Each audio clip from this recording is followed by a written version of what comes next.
Cost centres, cost categories. So cost centres, cost category అంటే ఎందుకు, ఎప్పుడు, ఎలా యూజ్ చేస్తారు అంటే, ఒక సర్వీస్ ఆర్గనైజ్ లో కానీ ఇన్వెంటరీలో కానీ మీరు శాలరీస్ పని చేస్తున్నారా, కమిషన్ కి పని చేస్తున్నారా, డైలీ వేజెస్ కు పని చేస్తున్నారా అనేది ఇంపార్టెంట్. సో ఎందుకంటే ప్రతి ఆర్గనైజేషన్ లో అందరికి వర్క్ ఉంటుందని గ్యారెంటీ లేదండి. అందరికి వర్క్ ఉంటుంది అనేది గ్యారెంటీ లేదు. సో అలాంటి సిచ్యువేషన్స్ లో మీకు ఏ విధంగా దీన్ని యూజ్ చేయాలి, ఎవరు శాలరీస్ పనిచేస్తున్నారు, ఎవరు కమిషన్ కి పనిచేస్తున్నారు, ఎవరు వేజెస్ కి పనిచేస్తున్నారు అనేది మనకు తెలియాలి. సో అప్పుడు ఎలా అనేదే ఇక్కడ కాన్సెప్ట్. Okay, done. దీనిలో కాస్ట్ సెంటర్స్ ఉంటాయి, కాస్ట్ కేటగిరీస్ కూడా ఉంటాయి. వాటిని ఏ విధంగా ఎంటర్ చేస్తామో ఇప్పుడు చూద్దాం. న్యూ కంపెనీ క్రియేట్ చేస్తున్నాను.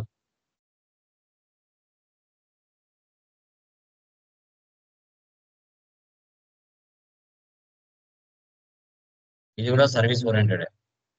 Control A, F11 maintain accounts వేసి పెట్టండి. బిల్ వైజ్ నో పెట్టండి. ఇక్కడ ఎనేబుల్ కాస్ట్ సెంటర్స్ అనే ఆప్షన్ వేసి పెట్టండి. ఇంకా రిమైనింగ్ అన్ని నో పెట్టండి. Control A. ఫస్ట్ క్రియేట్ లోకి వెళ్ళండి, సో మోర్ లోకి వెళ్ళండి, ఫస్ట్ లెడ్జెస్ లోకి వెళ్దాం. ఫస్ట్ ఏముంది మనకి, capital, capital account. Next salaries, commission, wages.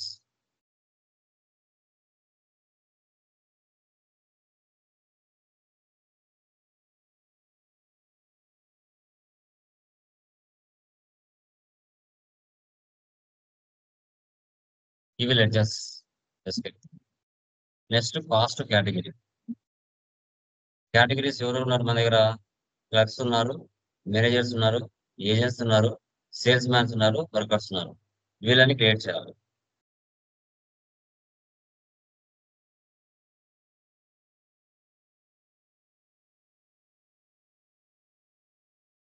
ఎందుకంటే సో కంపెనీ అవసరాన్ని బట్టి పర్సన్స్ ని తీసుకుంటుంది. అవసరం కంప్లీట్ అయిన తర్వాత ఎంప్లాయీస్ ని లే ఆఫ్ లేక పంపించేస్తుంది. అవసరం ఉన్నప్పుడు మాత్రం తీసుకుంటుంది.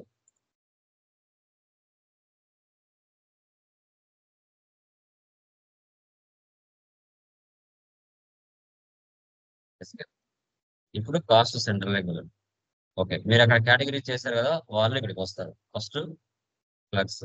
క్లర్క్స్ లో ఎవరెవరు పనిచేస్తున్నారు, రాబర్ట్, శామ్యూయల్, ఎమాన్యుయల్, రాహుల్, రానా.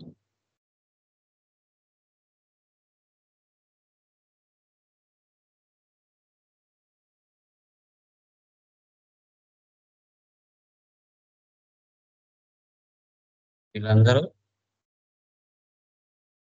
క్లర్క్స్ కిందకి వస్తారు.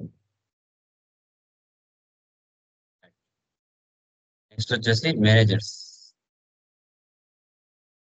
Lokesh,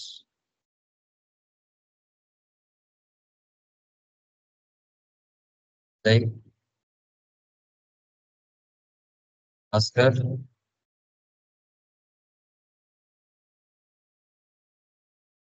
Sanju. Next agents, Ramesh, Naveen,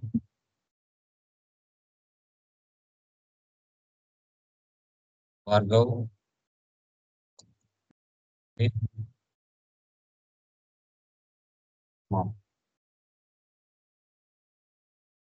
salesmen, Dheeraj, Raj, వేగ్, వేగ్. వర్కర్స్, కృష్ణ, రాజా, గణేష్. ఈ విధంగా లెడ్జెస్ ని, కాస్ట్ సెంటర్స్ ని, కాస్ట్ కేటగిరీస్ ని ఈ విధంగా మనం క్రియేట్ చేయాలి. Vouchers, first one receipt, capital. ఎంత పెట్టారు, 10 lakhs.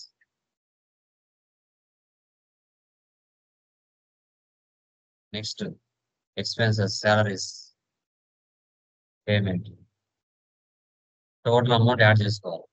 5, 8, 10, 12, 5, 7, 5 టోటల్ 43,000. ఇక్కడ క్లర్క్స్ తీసుకోవాలి. సో ఫస్ట్ రోబోట్ ఎంత అతని శాలరీ, ఇతను శాలరీకి పనిచేస్తున్నాడు 5,000. Next Samuel 3,000.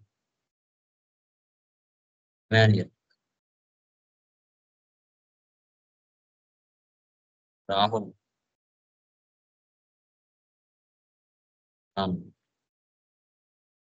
క్యాష్ తీసుకో. సో క్లర్క్స్ లో ఎవరెవరు ఎందుకు పనిచేస్తున్నారు అనేది ఇక్కడ మళ్ళీ శాలరీస్ టోటల్ అమౌంట్ యాడ్ చేసుకోవాలి. 12, 20, 15, 10 57,000. మేనేజర్స్ ముఖేష్,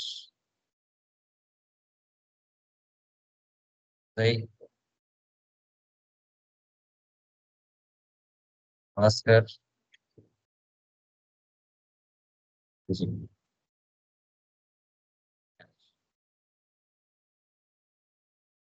తర్వాత ఏజెంట్స్ అంటే కమిషన్ పనిచేస్తున్నారు. సో టోటల్ అమౌంట్ 5, 8, 12, 7, 4 టోటల్ గా 36,000. Agents Ramesh, Naveen, Bhargav, Sunil,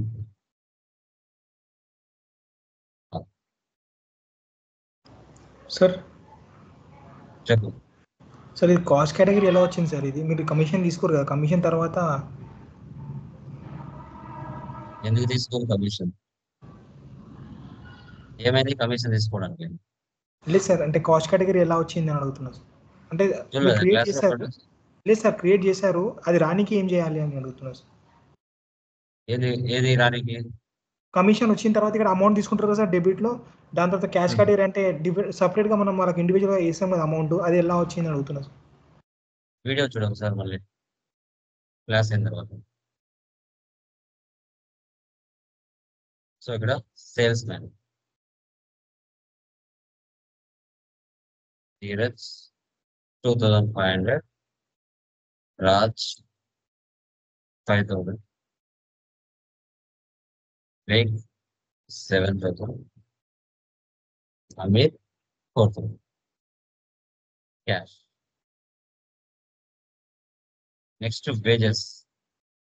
so wages total ఎంత? 4, 6, 5, 13. సో 1350. సో ఇక్కడ వచ్చేసి వర్కర్స్ 400, రాజా 650, గణేష్ 300. ఈ విధంగా మనం ఎంటర్ చేసుకోవాలి. ఎస్కేప్. మనం చేసిన దాన్ని చూడాలంటే టేబుల్ ఇవన్నీ common. Profit and loss all different. Net loss ఎంత వచ్చింది మనకి ఇక్కడ? 1,55,850. 1,55,850. ఎస్కేప్. Dash board. రిపోర్ట్స్ అనేవి ఒకే చోట ఉంటాయి. Display more reports, trial balance common. ఇక్కడ statements of accounts, cost centres, category summary. So ఎవరు ఏ దానికి పనిచేస్తున్నారు? ఏజెంట్స్ కింద ఎవరున్నారు, క్లర్క్స్ కింద ఎవరున్నారు, మేనేజర్స్ కింద ఎవరున్నారు, సేల్స్ మ్యాన్ కింద ఎవరున్నారు, వర్కర్స్ కింద ఎవరున్నారు. ఓకే, ఇలా కాస్ట్ సెంటర్స్ ని, కాస్ట్ కేటగిరీస్ ని మనం యూజ్ చేస్తాం. ఇది మేజర్ గా ఎక్కడ సర్వీస్ లో ఎక్కువగా యూజ్ చేస్తారు. సర్వీస్ లో ఎక్కువగా యూజ్ చేస్తారు. ఎందుకంటే ఇవి పేమెంట్స్ ఉంటాయి, రిసిప్ట్స్ కూడా ఉంటాయి. పేమెంట్స్ ఉంటాయి, రిసిప్ట్స్ కూడా ఉంటాయి. రెండింటికి కామన్ గా ఉంటాయి cost centres, cost categories. So clerks మీద ఎవరు పనిచేస్తున్నారు, ఏజెంట్స్ కింద ఎవరు పనిచేస్తున్నారు, మేనేజర్స్ కింద ఎవరు పనిచేస్తున్నారు అనేది మనం ఇక్కడ ఐడెంటిఫై చేయొచ్చు. దీన్నే cost centres and cost categories అంటారు. ఓకే.